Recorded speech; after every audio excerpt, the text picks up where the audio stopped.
الشيطان الرجيم بسم الله الرحمن الرحيم الحمد لله والصلاة والسلام على رسول الله وعلى آله وصحبه أجمعين. ലോകത്തുള്ള എല്ലാ മുസ്ലിങ്ങളും പരിശുദ്ധ റമളാനിനെ സ്വാഗതം ചെയ്യുവാൻ വേണ്ടി ശാരീരികമായും മാനസികമായും തയ്യാറെടുത്തുകൊണ്ടിരിക്കുന്ന ഒരു സാഹചര്യത്തിലാണ് നാം ഇപ്പോൾ ഉള്ളത്. നമ്മുടെ ഓരോരുത്തരുടെയും ജീവിതത്തിൽ ഇൻഷാ അല്ലാഹ് അനുവദിക്കുകയാണെങ്കിൽ ഒരു പുതിയ റമളാനാണ് ലഭിക്കുക. റമളാനിലേക്ക് പ്രവേശിക്കുമ്പോൾ പലതരത്തിലുള്ള തയ്യാറെടുപ്പുകളും നമ്മുടെ ഭാഗത്ത് നിന്ന് ഉണ്ടാവണം എന്നാണ് നമ്മൾ ആഗ്രഹിക്കുന്നത്. അതിലേറ്റവും പ്രധാനമായി വേണ്ട ഒരു കാര്യവുമായി ബന്ധപ്പെട്ടാണ് സൂചിപ്പിക്കുന്നത്. കഴിഞ്ഞ കാലങ്ങളിൽ എത്ര റമളാൻ കടന്നു പോയിട്ടുണ്ടോ ആ റമളാനുകളിൽ നിന്നെല്ലാം വ്യത്യസ്തമായി പുതിയ ഒരു രീതിയിൽ വരുന്ന റമളാനിനെ സ്വീകരിക്കുവാൻ ആവശ്യമായ മാനസിക തയ്യാറെടുപ്പാണ് യഥാർത്ഥത്തിൽ നമുക്ക് വേണ്ടത്. നമ്മൾ ഏത് കർമ്മവും ചെയ്യുമ്പോ, ഏതൊരു കാര്യവും നടത്തുമ്പോ പലതരത്തിലുള്ള രീതികൾ നമ്മൾ സ്വീകരിക്കും. അപ്പൊ നമ്മൾ പുതിയ ഒരു രീതിയിൽ എന്ന് പറഞ്ഞാൽ കൂടുതൽ കാര്യക്ഷമമായ രീതിയിൽ അള്ളാഹുവിന് കൂടുതൽ തൃപ്തിപ്പെടുന്ന വിധത്തിൽ റമളാനിലെ നോമ്പും അതുമായി ബന്ധപ്പെട്ട മറ്റു കാര്യങ്ങളും ഏറ്റവും ഭംഗിയായി പൂർത്തിയാക്കാൻ പറ്റുന്ന രീതിയിലുള്ള പുതിയ ആവിഷ്കാരങ്ങൾ കണ്ടെത്തുക എന്നത് വളരെ പ്രധാനമാണ്. അപ്പോഴാണ് കഴിഞ്ഞ കാലത്തിൽ നിന്നും വ്യത്യസ്തമായി ഒരു പുതിയ നോമ്പ് അനുഭവം നമുക്ക് ഉണ്ടാവുക. അപ്പോ അല്ലാഹു സുബ്ഹാനഹു വ തആല വിശുദ്ധ ഖുർആനിൽ നബി സല്ലല്ലാഹു അലൈഹി വസല്ലമക്ക് റിസാലത്ത്, പ്രവാചകത്വം, നബുവത്ത് നൽകിക്കൊണ്ട് നടത്തിയിട്ടുള്ള ഒരു ആഹ്വാനമുണ്ട്. സൂറത്തുൽ മുദ്ദസിറിന്റെ തുടക്കത്തിൽ നമുക്ക് കാണാം, വസിയാബക ഫതഹിർ വറുജ്സ ഫഹ്ജുർ. വളരെ വിശാലമായ ഒരാശയമാണ് ആ രണ്ടായത്തുകളിൽ ഉള്ളത്. വസിയാബക ഫതഹിർ, നിന്റെ വസ്ത്രത്തെ നീ വൃത്തിയാക്കുക. വറുജ്സ ഫഹ്ജുർ, വിഗ്രഹത്തെ നീ വെടിയുക. എന്ന് പറഞ്ഞാല് ഒരു മനുഷ്യനെ സംബന്ധിച്ചിടത്തോളം അയാളുടെ ജീവിതത്തിന് ആത്മീയം, ഭൗതികം, പുറം, അകം എന്ന് പറയുന്ന രണ്ട് വശങ്ങളുണ്ടാവും. ആ രണ്ട് വശങ്ങളിലും നിങ്ങൾ ശുദ്ധനാവുക, വൃത്തിയുള്ളവനാവുക എന്നാണ് പറയുന്നതിന്റെ ആശയം. വസ്ത്രം വൃത്തിയാക്കുക എന്ന് പറയുമ്പോൾ വസ്ത്രം എന്നത് മനുഷ്യന്റെ ശരീരത്തിന്റെ ആവരണമാണ്, ശരീരത്തിന്റെ പുറത്തുള്ള പ്രത്യക്ഷമായ ഒരു വസ്തുവാണ്.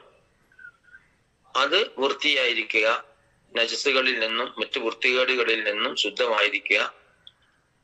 അതോടൊപ്പം ആ വസ്ത്രം ധരിക്കുന്ന ആളുടെ മനസ്സ് ആന്തരികമായി, ആത്മീയമായി ശുദ്ധമായിരിക്കുക. അതാണ് വറുജ്സ ഫഹ്ജുർ, വിഗ്രഹങ്ങളെ വെടിയുക എന്ന് പറഞ്ഞാൽ എല്ലാ തരത്തിലുള്ള ശിർക്കുകളിൽ നിന്നും നിങ്ങളുടെ മനസ്സിനെ നിങ്ങൾ ശുദ്ധമാക്കുക. അപ്പോ ഒരു യഥാർത്ഥ സത്യവിശ്വാസി, ഒരു മുസ്ലിം എന്ന നിലയിൽ ജീവിക്കുമ്പോഴും ഒരു പ്രബോധകനാകുമ്പോഴും ഒക്കെ, അതേപോലെ തന്നെ ഏതൊരു വിഷയത്തിലേക്ക് പ്രവേശിക്കുമ്പോഴും ശാരീരികമായും മാനസികമായും പരിസരപരമായും ആത്മീയമായും എല്ലാ തലങ്ങളിലും എന്തായിരിക്കണം? പരിശുദ്ധനായിരിക്കണം.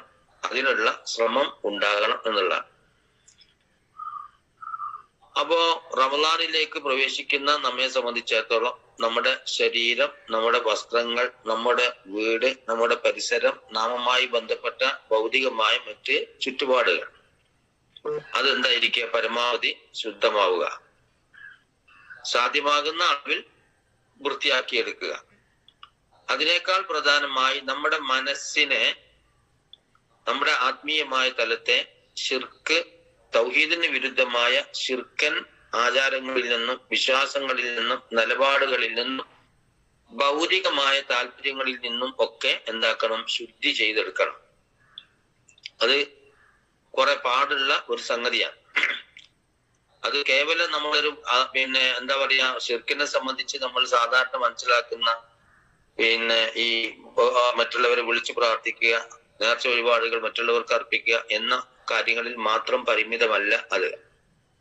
ഇന്നത്തെ സംബന്ധിച്ചിടത്തോളം ഈ അള്ളാഹു അല്ലാത്തവരെ വിളിച്ചു പ്രാർത്ഥിക്കുകയോ അതുപോലുള്ള കാര്യങ്ങൾ ചെയ്യുകയോ ചെയ്യാത്ത ആളുകൾ പോലും മനസ്സിൽ ഭൗതികമായ ഒരുപാട് ഇസ്ലാം വിരുദ്ധമായ ചിന്തകളും താല്പര്യങ്ങളും നടപടിക്രമങ്ങളും ഒക്കെ നമ്മുടെ ജീവിതത്തിൽ ഉണ്ടാകും.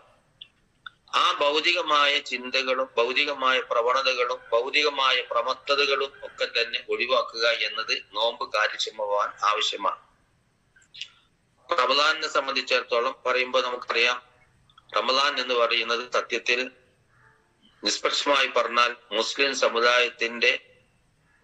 സമുദായം ഭക്ഷണം ഉണ്ടാക്കിക്കൊണ്ട് അതിലൊരു പരിശീലനം നടത്തുന്ന ഒരു മാസമാണ് എന്ന് ലോകത്തുള്ള എല്ലാ ആളുകൾക്കും, പ്രത്യേകിച്ച് കേരളത്തിലുള്ള നമ്മുടെ കൂടെ ജീവിക്കുന്ന അമുസ്ലിങ്ങളായ ആളുകൾക്ക് റമദാൻ എന്ന് പറഞ്ഞാൽ മുസ്ലിങ്ങളുടെ ഭക്ഷ്യോത്സവം എന്നാണ് അവർ മനസ്സിലാക്കുന്നത്. 100% അവർ ധരിച്ചു വെച്ചിരിക്കുന്നത് ശരിയാണ് എന്ന് നമുക്ക് പറയാനും കഴിയും.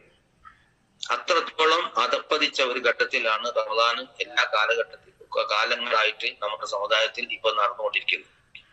ഈ ഒരു തിരിച്ചറിവ് നമുക്കുണ്ടാകും. എന്ന് പറഞ്ഞാൽ ഭക്ഷണം കഴിക്കരുത് എന്നോ കഴിക്കണ്ട എന്നോ അത്യാവശ്യമായ സംഗതികൾ വേണ്ട എന്നോ അല്ല പറയുന്നത്. റമദാൻ എന്ന് പറഞ്ഞാൽ ഒരു ഭക്ഷണം ഉണ്ടാക്കി പഠിക്കുന്ന കുട്ടികൾ ഭക്ഷണം ഉണ്ടാക്കി പഠിക്കാൻ പറ്റുന്ന ഒരു മാസമായിട്ടാണ് റമദാനെ കാണുന്നത് എന്ന് പറഞ്ഞാൽ തെറ്റാവുകയില്ല. അപ്പൊ വളരെ കൃത്യമായി ഇതൊരു ആത്മീയമായ ഉത്സവം. ഇപ്പൊ നമ്മൾ സാധാരണ ഓണത്തെ പറ്റിയോ വിഷുവിനെ പറ്റിയോ പറയാറുണ്ട്. അതാ കൊയ്ത്തുത്സവം എന്ന് പറയാറുണ്ട്. വിഷുവിനെ പറ്റിയാന്ന് തോന്നുന്നു, ഇനി ഓണത്തിന് എന്നറിയില്ല. പിന്നെ കൊയ്ത്തുത്സവം എന്നാണ് കേരളത്തിൽ പറയാ. എന്നതുപോലെ റമദാൻ എന്ന് പറയുന്നത് മുസ്ലിങ്ങളുടെ ഭക്ഷണോത്സവമാണ് എന്ന് പറയുന്ന ഒരവസ്ഥയിലേക്കുള്ള എല്ലാ സംഗതികളും ഇപ്പൊ തന്നെ നമ്മുടെ പത്രമാധ്യമങ്ങളും അതുപോലുള്ള മേഖലകളിലൊക്കെ നോക്കിയാൽ നമുക്ക് കാണാൻ പറ്റും. നോമ്പുമായി ബന്ധപ്പെട്ട് ഇന്ന ഭക്ഷണ സാധനം എത്തിയിരിക്കുന്നു, അത് സ്റ്റോക്ക് ചെയ്തിരിക്കുന്നു, അതാക്കിയിരിക്കുന്നു, ഇതാക്കിയിരിക്കുന്നു എന്നൊക്കെ പറഞ്ഞു. യഥാർത്ഥം പറഞ്ഞാല് റമദാനിന്റെ എല്ലാ ചൈതന്യങ്ങളെയും കെടുത്തി കളയുന്ന തരത്തിലുള്ള ഒരവസ്ഥക്ക് മുസ്ലിങ്ങൾ തന്നെ നേതൃത്വം കൊടുക്കുന്ന ഒരു രംഗം നമുക്ക് കാണാൻ പറ്റും. അപ്പോ അതൊക്കെ പൂർണ്ണമായി നമുക്ക് ഒഴിവാക്കാനോ നിർത്തിവെക്കാനോ പിന്നെ കഴിയില്ല എങ്കിൽ പോലും മാനസികമായി ഒരു കാഴ്ചപ്പാടും തയ്യാറെടുപ്പും നമ്മുടെ ഭാഗത്തു നിന്നുണ്ടാവാം. എന്ന് പറഞ്ഞാൽ ആത്മീയമായ ഉത്സവമാണ് നോമ്പ്, ഭൗതികമായ ഉത്സവമല്ല എന്ന് മനസ്സിലാക്കുക. അപ്പൊ അല്ലാഹു സുബ്ഹാനഹു വ തആല നമ്മോട് പറയുന്നത്, നിങ്ങളുടെ ഭൗതികമായ അവസ്ഥകളും നിങ്ങളുടെ ആത്മീയമായ അവസ്ഥകളും ശുദ്ധിയാക്കുക. ഇത് തന്നെയാണ് നമ്മൾ പിന്നെ ഇന്നല്ലാഹ യുഹിബ്ബു തവ്വാബീന വ യുഹിബ്ബുൽ മുതതഹിരീൻ നമ്മൾ പറയില്ല. ഇന്നല്ലാഹ യുഹിബ്ബു തവ്വാബീന വ യുഹിബ്ബുൽ മുതതഹിരീൻ. അല്ലാഹു കൂടുതൽ തൗബ ചെയ്ത് മടങ്ങുന്ന ആളുകളെ ഇഷ്ടപ്പെടുന്നു. വ യുഹിബ്ബുൽ മുതതഹിരീൻ, വൃത്തി പാലിക്കുന്ന ആളുകളെയും അല്ലാഹു ഇഷ്ടപ്പെടുന്നു.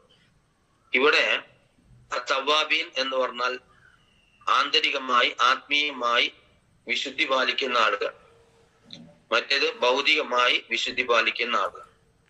അപ്പൊ ഈ രണ്ട് വിശുദ്ധിയോട് കൂടിയും ഈ മാനസികവും ഭൗതികവുമായ ആഭ്യന്തരവും ബാഹ്യവുമായ വിശുദ്ധിയോട് കൂടി വേണം നമുക്ക് റമദാനിനെ സ്വീകരിക്കുവാൻ എന്ന് മനസ്സിലാക്കിക്കൊണ്ട് ആ രീതിയിൽ അതിന് മുന്നോട്ട് കൊണ്ടുപോകാൻ പറ്റുന്ന വിധത്തിൽ പരമാവധി അച്ചടക്കം എന്നുകൊണ്ട് അവിടെ ഉദ്ദേശിക്കുന്നത് റമദാനിന്റെ ആത്മീയമായ ചൈതന്യത്തെ കെടുത്തിക്കളയുന്ന വിധത്തിലുള്ള ഭൗതികമായ ഈ ഭക്ഷണവും ഒക്കെയായി ബന്ധപ്പെട്ടുകൊണ്ടുള്ള കാര്യങ്ങളിൽ പരമാവധി മിതത്വം പാലിക്കുകയും അതോടൊപ്പം സൽക്കർമ്മങ്ങൾ വർദ്ധിപ്പിക്കാൻ ആവശ്യമായ തയ്യാറെടുപ്പുകൾ ഓരോരുത്തരും അവനവന്റെ കഴിവിനനുസരിച്ച് വർദ്ധിപ്പിച്ചെടുക്കുകയും ചെയ്യുക എന്നതാണ് ഏറ്റവും മിനിമം ഈ റമദാനിനെ സന്തോഷകരമായി പുണ്യകരമായി സ്വാഗതം ചെയ്യാൻ നമ്മെ സഹായിക്കുന്ന ഘടകങ്ങൾ എന്ന കാര്യമാണ് സൂചിപ്പിക്കാൻ ഉദ്ദേശിച്ചത്.